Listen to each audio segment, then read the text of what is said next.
Xitoy Komünist hökuməti yıllardan buyon Şərqi Türkistanda Uyğurlarga qaratqan dini zulm və məscidlərini çəkiş siyasətini yaqında Tunganlar o'ltiraqlashgan rayonga kengaytgan.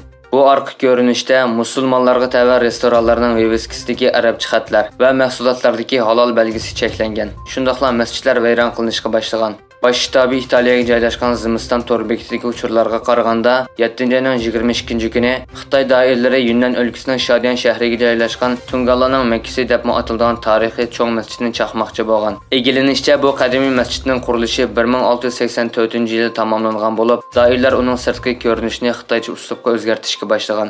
Uchurlarga qaraganda tarixiy masjidning islomiy uslubdagi gumbaz va munorlari bilan o'zgacha islom naqshlari vayron qilinib, xitoycha uslubga o'zgartirilgan.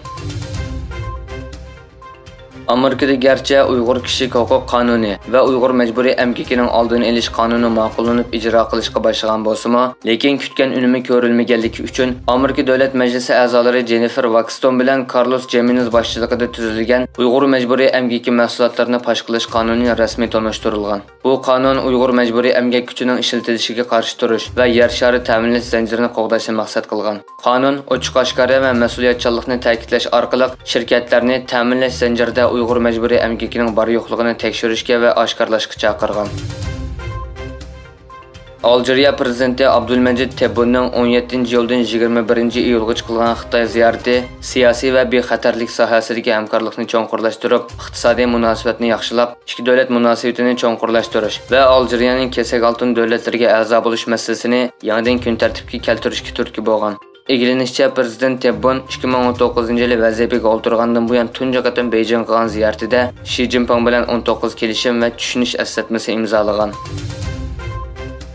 Amerika Davlatlik axborot idorasi tomonidan e'lon qilingan va maxfiy emas deb yozilgan bir hujjatda Xitoyning Rossiyani Ukraina urushida harbiy texnika yordami bilan ta'minlaganligi va Rossiyaning G'arbning jazosidan qaytishiga yordam berganligi o'tirg'a qo'yilgan. Reuters agentligining xabariga qaraganda, bu dokladni Amerika Avam palatasi axborot komiteti oshkorlagan. Dokladda Xitoy tava mudofaa shirkatlari embargoga uchragan Rossiya hukumat egidorchiligidagi mudofaa shirkatlariga yo'l boshlash uskunalari, signal buzish texnikasi va kurashchi aeroplan zapchastlarini avatgan deyilgan.